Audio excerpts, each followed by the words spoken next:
கிறிஸ்துவுக்குள் பிரியமானவர்களுக்கு ஆண்டவராகிய இயேசு கிறிஸ்துவுடைய இனிய நாமத்தினாலே வாழ்த்துக்கள். எல்லாம் எப்படி இருக்கிறீங்க? இன்றைக்கு சபை கூடி கர்த்தரை ஆராதிக்கிற ஒவ்வொரு பிள்ளைகளையும் ஆண்டவராகிய இயேசு கிறிஸ்துவின் நாமத்தினாலே வாழ்த்துகிறேன். இந்த நாளின் தியானமாக சங்கீதங்களின் புஸ்தகம் 121வது சங்கீதம் 5வது வசனத்தை தியானிக்கிறோம். கர்த்தர் உன்னை காக்கிறவர், கர்த்தர் உன் வலது பக்கத்திலே உனக்கு நிழலாயிருக்கிறார். பிரியமானவர்களே, கர்த்தர் உன்னை காக்கிறவர். உங்களை காக்கும்படியாக உங்களுடைய வலது பக்கத்திலே கர்த்தருடைய பிரசன்னம், கர்த்தருடைய மகிமை இருக்கிறது. வானத்தையும் பூமியையும் உண்டாக்கின கர்த்தர் மீது நீங்கள் நம்பிக்கையாயிருங்கள். நெருக்கடியான நேரங்களிலே உங்களுடைய அடைக்கலம் அவரே, உங்களுடைய புகலிடமும் அவரே. கர்த்தராலே கூடாத காரியம் ஒன்றும் இல்லை, தேவனாலே கூடாத காரியம் ஒன்றுமே இல்லை என்று வேதம் சொல்கிறது. கர்த்தரே உங்களை காக்கிறார். உங்கள் கணவனை, உங்கள் மனைவியை, உங்களுடைய பிள்ளைகளை கர்த்தரே காக்கிறார். உங்களுடைய திருச்சபையை கர்த்தரே காக்கிறார். உங்களுடைய ஊழியங்களை கர்த்தரே காக்கிறார். சபையில் இருக்கக்கூடிய ஒவ்வொரு விசுவாசிகளையும் கர்த்தர் காக்கிறார். படித்தவர்கள், படிக்காதவர்கள், ஏழைகள், பணக்காரர்கள், உயரமானவர்கள், குள்ளமானவர்கள், சிகப்பானவர்கள், கருப்பானவர்கள், தமிழ் பேசுகிறவர்கள், தெலுங்கு பேசுகிறவர்கள், இந்தி பேசுகிறவர்கள், மற்ற மொழிகளை பேசுகிறவர்கள், யாராக இருந்தாலும் கர்த்தருடைய திருச்சபையிலே அங்கமாயிருக்கிற ஒவ்வொரு பிள்ளைகளையும் கர்த்தரே காக்கிறார். உங்களுடைய ஒவ்வொரு விசுவாசிகளையும் கர்த்தர் காக்கிறார். ஒவ்வொரு விசுவாசிக்கும் தேவையான ஞானம், வல்லமை, இவைகளை கர்த்தர் கொடுக்கிறார். உங்களுடைய ஞானம் தேவ ஞானமாயிருக்கட்டும். உங்களுடைய வல்லமை தெய்வீக வல்லமையாயிருக்கட்டும். தம்முடைய தெய்வீக வாக்கு தத்தங்களை உங்கள் ஒவ்வொரு விசுவாசியின் வாழ்க்கையிலும் கர்த்தர் நிறைவேற்றுகிறார். கர்த்தரை பற்றி தாவீது சொல்லும் பொழுது சங்கீதம் 121, 4, 5 வசனங்களிலே கர்த்தர் இஸ்ரவேலை காக்கிறார் என்றும் அவர் உன்னை காக்கிறார் என்றும் சொல்கிறார். பிரியமானவர்களே,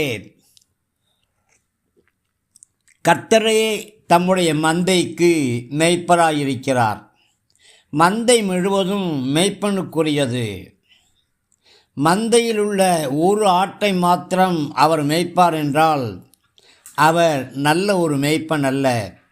நல்ல மேய்ப்பன் மந்தையில் இருக்கிற ஒவ்வொரு ஆடுகளையும் மேய்க்கணும். சிறிய ஆடாயிருந்தாலும், பெரிய ஆடாயிருந்தாலும், பலமுள்ள ஆடாயிருந்தாலும், பலவீனமான ஆடாயிருந்தாலும், மந்தையின் மேய்ப்பர் ஒவ்வொரு ஆடுகளின் மேலும் கவனம் செலுத்தி அவற்றை மேய்க்கணும். அதைத்தான் ஆண்டவராகிய கர்த்தர் சொல்கிறார்.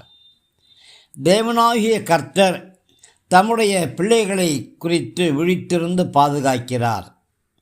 தாவீது இந்த சம்பவத்தை சொல்லும் பொழுது சங்கீதம் 121:4 இதோ இஸ்ரவேலை காக்கிறவர் உறங்குவதும் இல்லை, தூங்குகிறதும் இல்லை என்று சொல்கிறார்.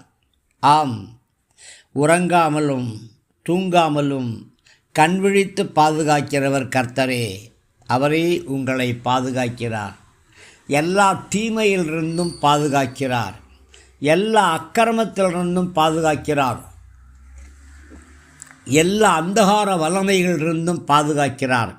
பில்லி சூனியத்தின் ஆவிகளிலிருந்தும், துன்மார்க்க வல்லமைகளிலிருந்தும், இயற்கையின் சீற்றங்களிலிருந்தும் கர்த்தர் உங்களை பாதுகாக்கக்கூடியவராயிருக்கிறார். பிரியமானவர்களே, கர்த்தர் தம்முடைய பிள்ளைகளை பாதுகாக்கிறவர் மாத்திரமல்ல, அவர் போஷிக்கிறவராகவும் பராமரிக்கிறவராகவும் இருக்கிறார். கர்த்தர் நம்முடைய வலது பக்கத்திலே நமக்கு நிழலாக இருக்கிறார். உங்களுடைய பாதுகாப்புக்காக உங்களுடைய பராமரிப்புக்காக கர்த்தருடைய பிரசன்னம் எப்பொழுதும் உங்கள் அருகிலே இருக்கிறது. ஒருபொழுதும் கர்த்தர் தம்முடைய பிள்ளைகளை விட்டு தூரமாய் விலகிப் போகிறது கிடையாது. கர்த்தர் நமக்கு அருகாமையிலேயே இருப்பதனால் அவரை தேடி நாம் அங்கே இங்கே கோயில் கோயிலாக கோபுரம் கோபுரமாக குளங்குளமாக சென்று அலைய வேண்டிய அவசியம் கிடையாது. அவரை தேடி நீங்கள் அல்ல, உங்களை தேடி கர்த்தரே வந்து விசாரிக்கிறார். உங்களுடைய வலது பக்கத்திலே கர்த்தர் உங்களுக்கு நிழலாய் இருக்கிறார். வலது கரம் என்பது வேலை செய்யக்கூடிய கரம். கர்த்தர் உங்களுடைய வேலைகளை பலப்படுத்துகிறார், உங்களுடைய வேலைகளை ஆசீர்வதிக்கிறார். சிறிய வேலையாயிருந்தாலும் பெரிய வேலையாயிருந்தாலும், சிறிய தொழிலாயிருந்தாலும் பெரிய தொழிலாயிருந்தாலும், சிறிய வியாபாரமாயிருந்தாலும் பெரிய வியாபாரமாயிருந்தாலும் அதை செய்யக்கூடிய பலனை கர்த்தர் உங்களுக்கு தருகிறார். ஒருவேளை உங்களுடைய ஊழியங்கள் மகா பிரம்மாண்டமான ஊழியங்களாக இருக்கலாம், அல்லது சராசரி சாதாரண ஊழியங்களாக இருக்கலாம். நீங்கள் எப்படிப்பட்ட ஊழியங்களை செய்தாலும் கர்த்தர் அந்த ஊழியங்களிலே உங்களை ஆசீர்வதிக்கிறார். வேலையாள் தன்னுடைய கூலிக்கு பாத்திரனாய் இருக்கிறார். ஆமீன். கர்த்தருக்கு ஸ்தோத்திரம் உண்டாகட்டும். கர்த்தர் உங்களுடைய கரத்தை பலப்படுத்துகிறார். ஆம், பல நேரங்களிலே என்னுடைய கரம் வலுவிழந்து போகிறது, என்னுடைய கரம் பலனற்று போகிறது. அடிக்கடி என்னுடைய கையிலே ஒரு வலி உண்டாகிறது, தோள்பட்டையிலே வலி உண்டாகிறது, என்னாலே கரத்தை அசைக்க முடியவில்லை, என்னாலே கரத்தை தூக்க முடியவில்லை என்று சொல்லி ஒருவேளை பலவீனமாக இருப்பீங்கன்னா உங்களுக்கு நேராக அபிஷேகம் செய்யப்பட்ட இந்த ரேமா வார்த்தைகள் கடந்து வருகிறது.